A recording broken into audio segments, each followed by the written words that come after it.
Welcome to Beyond Colostrum, the SCCL podcast where we discuss the science behind healthier calves to keep herds thriving. We explore everything from calf immunity and nutrition to on-farm tips and the latest research shaping colostrum management today. Our mission is simple: deliver practical, evidence-based insights rooted in science, nature, and care.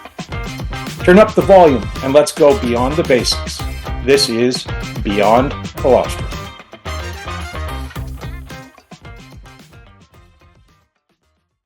Welcome to Beyond Colostrum. I'm your host, Cindy Fortier. Today, we are diving into part 2 of a 2-part series on Saskatoon Colostrum's foundations. If you haven't listened to part 1 yet, please pause now and go back and give that a listen so you don't miss out on the incredible discussion between Dr. Haines and Michael Chubb on the story and breakdown of the building blocks of SCCL. If you have, welcome to part 2. Here's the continuation of our conversation. So with having this reliable, good quality product on the market and available to producers, was there a noticeable shift in the industry in terms of pre-SCCL to post-SCCL? Well, the competitors were unhappy. We once were at the AABP, American Association of Bovine Practitioners, and Sandra Godden's grad student got up and presented a study where our product went head-to-head with one of the competitors. And our product did so much better that the competitor went and packed their booth up and left.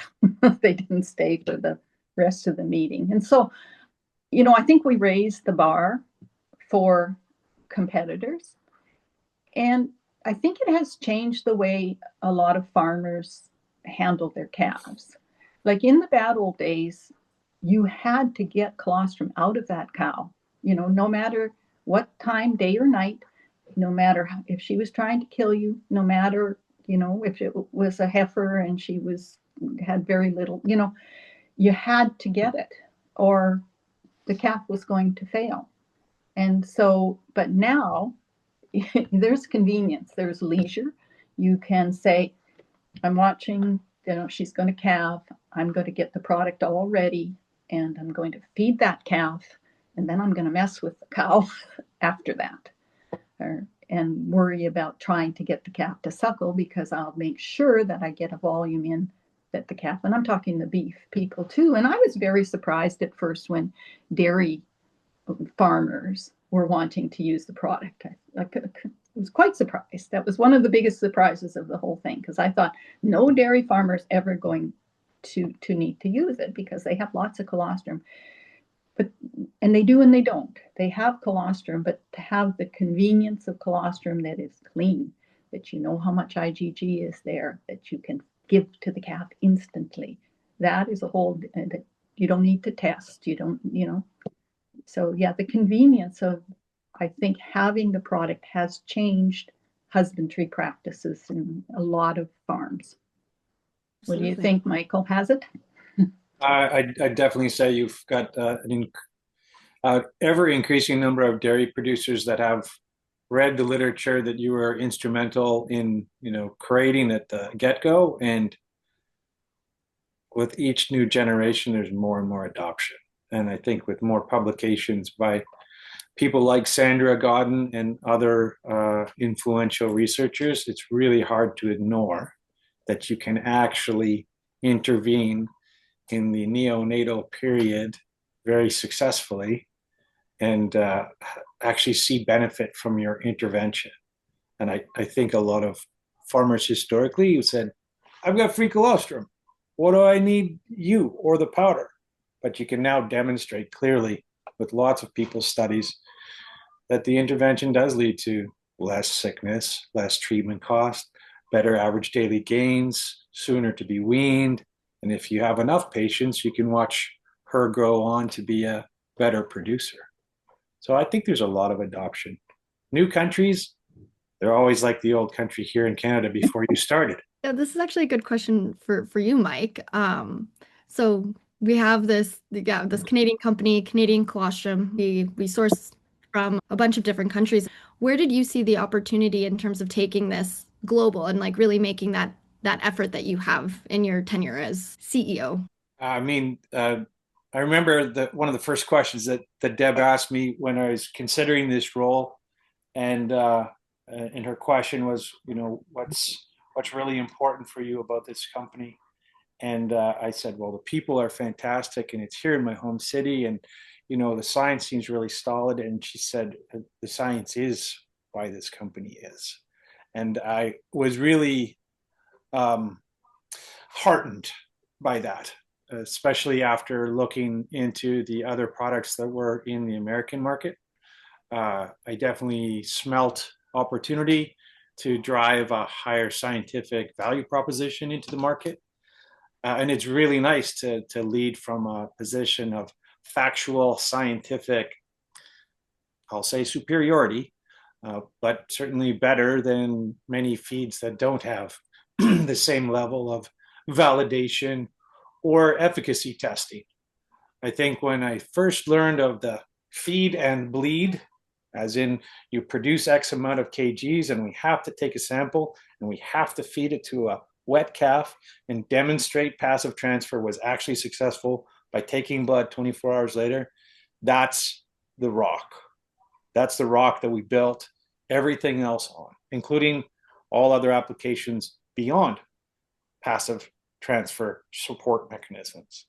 So that to me was the really strong backbone. Now, the challenge was, of course, how do you entertain new markets? And you can't sell this stuff unless you have the stuff. And 1 cow equals 1 kilogram of powder, más o menos. So that was the really big challenge, is to go from when I joined 100,000 cows being collected to whatever we needed. So that was 100,000 kgs of powder. Today we're at 1.4 million sold this year. You need a lot of cows all the time. So the recruitment of the cows is as important as the recruitment of the farmer's attention to use this powder to improve their own herds. So those two sides of the challenge convince people to do better with better, and then convince people to become part of our supply chain. It's a fantastic challenge and opportunity for me to do something in what I call my hometown, Saskatoon, and in Canada to be a value add manufacturer. Unlike the lumber industry or the minerals industry, you chop down a tree, you send it away, it comes back as furniture from China. No.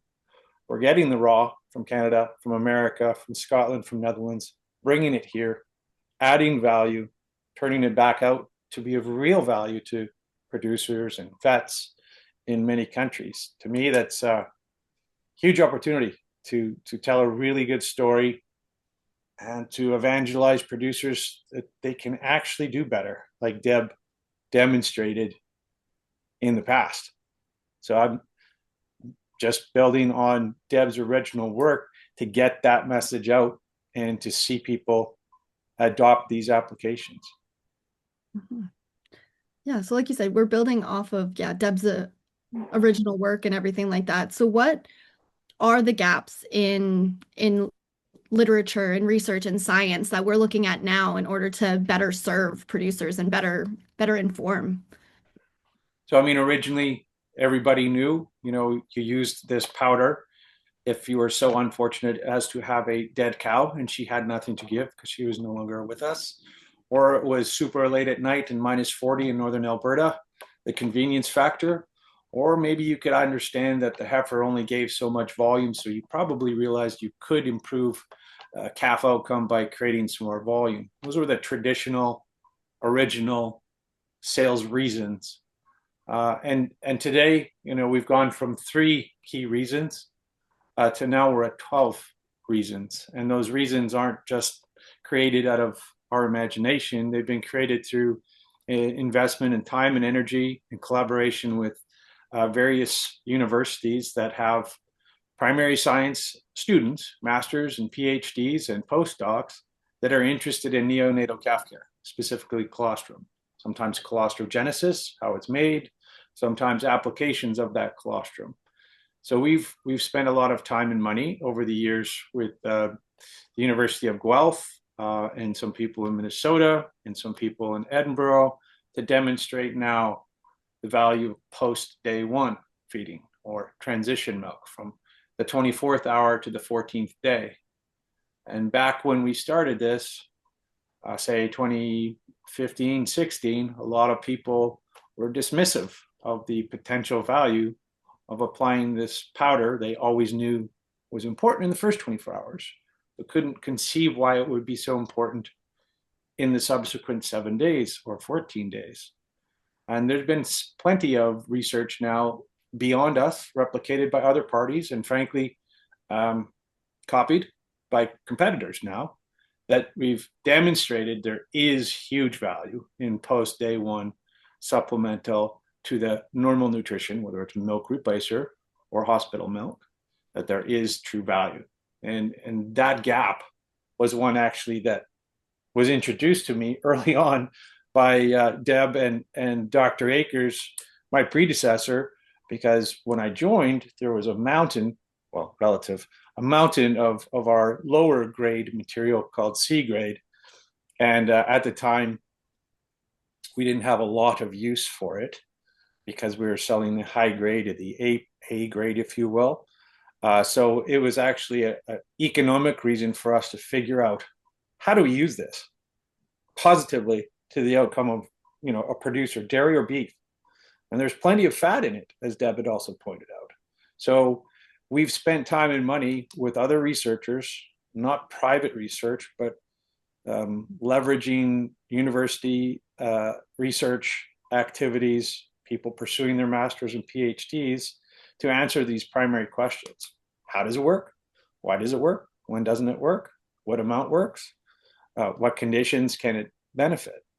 So we've gone from those three to now post day one, and more recently from economic reasons, notably starting in Mexico and in Argentina, most of the producers there were very disinclined to entertain replacement or even supplementation until we started to measure their own maternal colostrum with a refractometer that showed the huge variability in inclusion of antibodies. And when we showed them that they could add this powder to their maternal colostrum, raising the overall performance and content of their own maternal colostrum, then the tides changed. Almost all the major producers, dairy producers in Argentina, are now enriching their maternal colostrum with our powder. And to me, that commercial imperative to show value has subsequently led to people researching, well, just how much can you add? Where's the tolerance that you get diminishing returns? And the work with people at Dr. Steele's lab in Guelph and Dr. Renaud have more specifically articulated how much you need to add when to get that enrichment. So there's those kind of things. And then there's what we're calling the restore realm. Now, I don't want to ever talk about treatment of disease because I have a veterinarian in the room looking at me through the screen.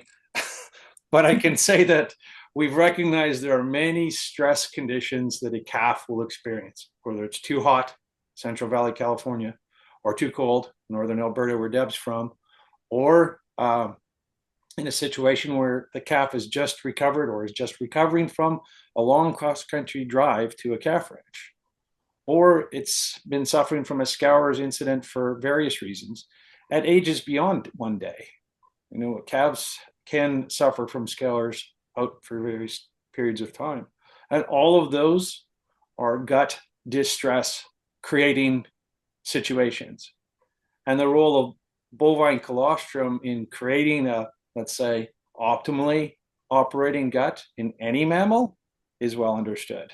So we've started to pursue qualification and quantification of how much of this powder do you need to use in what volume of water for what duration to reduce the duration of a scour incident and to reduce the downhill growth profile when you wean a calf. I mean, weaning a calf is an extremely stressful event. And we've demonstrated that with some prophylactic use of colostrum right before the weaning stage, you can reduce that average daily gain drop significantly and return to growth. Because what is a farmer if not somebody that grows something? And that is something that we're demonstrating with this powder.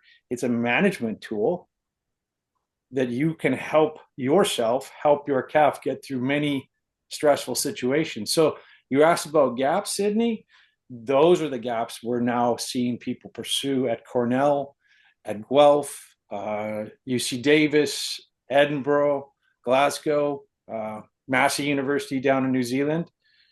And it's not just us anymore that is pushing the pursuit of primary knowledge on how and why colostrum and its components do what they do.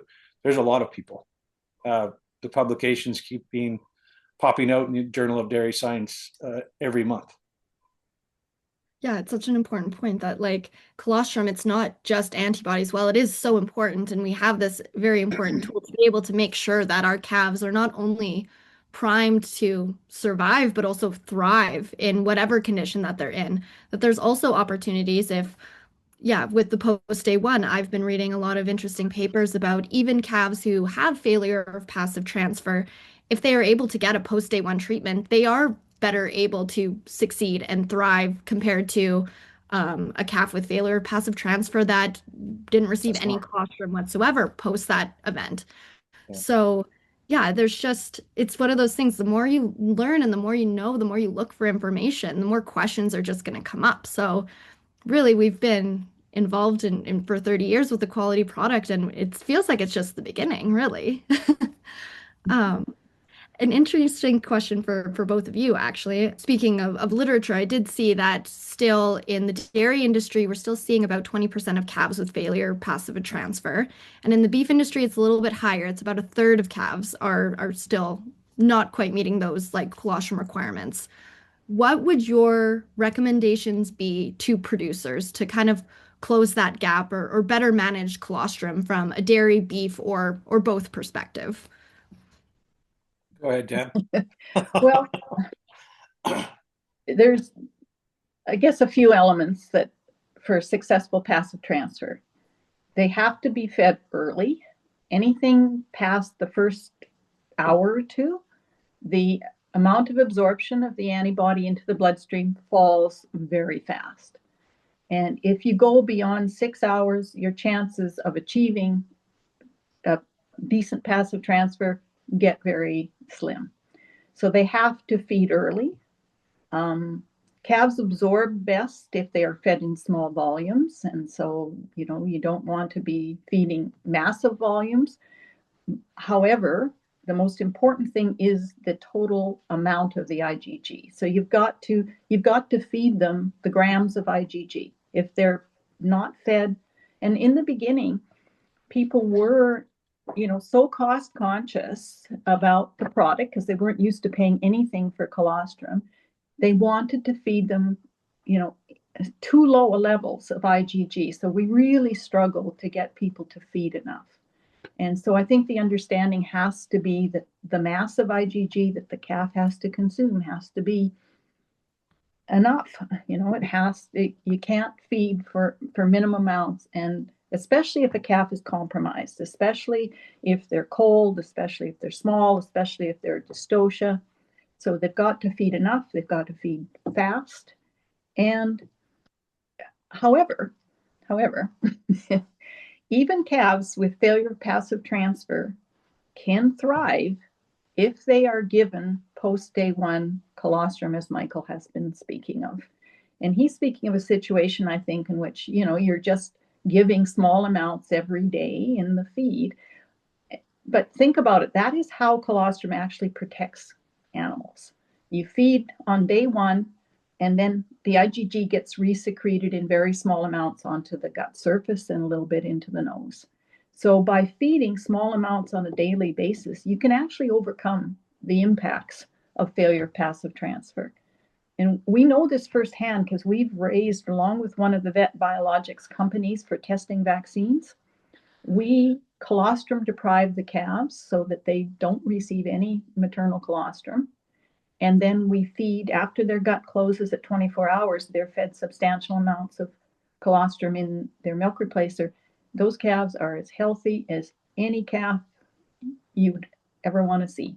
There's no impact of that as far as scours is concerned, so as far as disease and health is concerned. So you can overcome a lot with the post day one.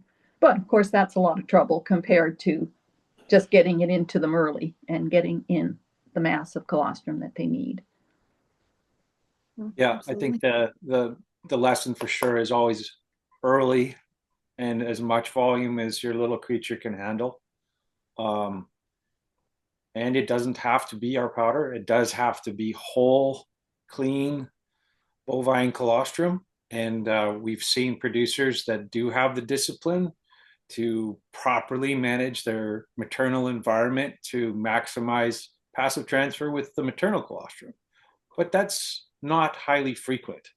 So I think our number one, if you look from a commercial perspective, our number one challenger in the marketplace is not another product, but it's the farmer that thinks that his or her colostrum that is coming out of that cow is good enough, and letting the calf suckle, if it's a beef creature, is good enough. And if it's a dairy creature, well, a couple liters within the first 24 hours, that should be good. There's just very low standards of both understanding and then execution. Some people understand, but then they don't follow the best directions that Deb just gave us. Within the first 2 hours, that calf should have close to 300 grams of IgG in its body. If you can do that, you're not going to have problems. You're going to look shinier than the guy down the road. So if there's any advice I can give to any producer in the 28 countries we ever go to, is even with your own, collect it clean, and feed as much as you can. There is no toxic level. There might be a physical limitation, the size of the gut, but more is better. And the Lombard study of a few years ago has demonstrated that we don't yet know the upper limit of what we can get in. And we are supporting studies at Guelph and other places that we're looking for that upper limit and to see what the epigenetic outcome is of feeding a Jersey or a Holstein 400 grams of IgG in the first hours. Nobody knows yet, but I can assure you it's better than whatever we've already been doing. So to me, is always more is better, and sooner is best, and for sure clean. And if you can't do that, talk to us and we'll help you enrich your maternal. And otherwise, with the beef folks, I think with the beef folks, besides not wanting to get run over by an angry Angus mom, if you can slip in a full couple liters of our best product into that calf, and that calf has much more power to go suck them up. And that's really important, especially in a crazy place like Saskatchewan and calving at minus 30, or in a hot place like Brazil, and maybe the mumming qualities or mothering qualities of that gyr is not so great, and you want to get a dose in. There's plenty of opportunity for improvement in the passive transfer numbers you mentioned, Sid. I mean, 30% correct. And look at your herd. You've got 100. Well, 30 are going to fail. Do you have 30 bags? Are you ready to go? That there is room for improvement. Just like the farmer that has the field, he's going to plant corn, but he goes and buys fertilizer. And why'd you do that? You got the field, you got the rain, you got the sun. You don't need, but I want to optimize my output. Well, same deal with your calf. Optimize your output. Mm-hmm. And I think you raised a really good point there of saying, like, providing that colostrum, it gives the calf energy to go and suck. I think it's a big misconception that I've heard from many beef producers that if I intervene, if I provide this colostrum, if I tube feed right away, it's going to dissuade that calf from wanting to go and have its first suck, from going and searching for its milk. And that's not the case at all. That's definitely not what we're seeing in research at all. If anything, it's giving them, the fat, the energy, and that warmth and that vigor to go and actually go and hunt it out. So additionally, in both of your guys' answers, one thing that I was noticing was a common theme is understanding the variability and understanding what you're working with, and that importance of you have to be able to measure something in order to manage it.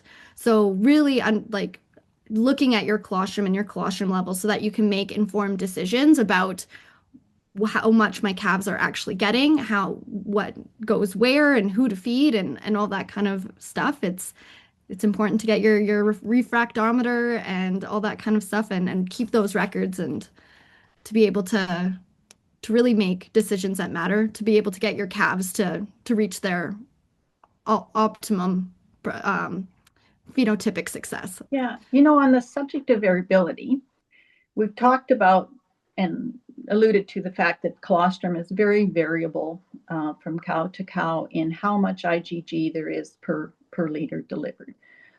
Another variability we haven't focused on is how much variability there is in the specific antibody titers. So, for example, when we look at, say, antibodies to BVD, and this was work Manuel Chamorro did when he was at Auburn, I forget what it was, 15-20% of cows in a commercial herd, beef herd that he was in, had no antibody to BVD in their colostrum. And we find this with pretty much every antibody we look for. There's a lot of variability. And so whilst many of your calves will have protective titers to BVD or to E. coli or to whatever, not all of them. So there will be a subset perhaps that have low titers because antibodies have a half-life of 3 weeks. So unless the dam has had a recent exposure and a recent response, she may have a low titer to even the common pathogens that are around. And because we pool enormous numbers of individual cows, we smooth out that. We take away the negatives. We make it so every calf gets the same level of antibodies and they're all nice average levels. They're not some very, very high and very, very low. Yeah, that's a great tool that I've learned to use over the years when I meet farmers from other parts of the world that say, but we don't need Canadian colostrum. I just need the antibodies that are on my farm here in Chile or Netherlands or wherever it is. And I say, oh, you're going to count on that one cow. Well, that one cow might be missing a few antibodies that you need. Can you get 6,000 cows into your bottle of colostrum from your mom cow? Because that's what we give you every time. And certainly I think the inclusion rate, because of our pooling function, is pretty hard to replicate unless you're pooling from a 6,000 cow dairy that's calving all that day. So it is a very unique and broad spectrum. And certainly the antibody profile that we can grow out of North America does have EBL, so we cannot sell that in Europe, but that's also why we collect from Dutch and Scottish cows. So we can collect from, now it's 200,000 between those two countries. So whoever we're feeding, whether it's in Italy or Spain or Portugal, Estonia, Latvia, Lithuania, it is better than just the one cow. Well, I really appreciate you guys sharing your stories and your perspectives on SCCL. It's a privilege to be a part of this company and to be able to sit down and speak with both of you. But before we go, I really wanted to ask you guys, our tagline for SCCL is science, nature, and care. What does that mean to both of you? I guess as we've discussed, we've used science as a tool to try and understand the nature of colostrum, the nature of it as a biological fluid and of how it's meant to work in the calf and how we can optimize things for the calf. So we've used science as a way to understand how nature works, how this fluid works, and how biologically it all works. And the care part, I think, though, is the most important part. The company, I think the basic underlying value of the company from the inception was that we cared about animal welfare. And I used to always say, when times get really tough, I do the calculation of how many doses we've fed, and then I try and envision how many calves that would be. And to say, okay, I have improved the health of this million calves kind of thing. So, it's caring about animal welfare and also about like producers. I know how producers suffer when their animals suffer. I know how gut wrenching and soul destroying it is to have sick or dead animals. And so I think it's a kind of a double-barreled care is the basic, the driving force of the company, and we just use the science as a tool to kind of deliver those goods. So over to you, Michael. I was just doing the calculation to say that probably this year we'll feed 4 million calves around the world, Right. and make 4 million future better animals, and that has a lot of potential benefit, not just to the farmer that's going to see less treatment and better growing, but also I think about the sustainability perspective. Like if you're investing in creating a milking machine or a meat growing machine, and we're trying to be responsible for our resources and emissions, isn't it our responsibility also to achieve the genetic potential of this creature? And the best way to assure that is see that all its energies are used to be growing and differentiating the cells so it can do what it needs to do, as opposed to just surviving and not being sick.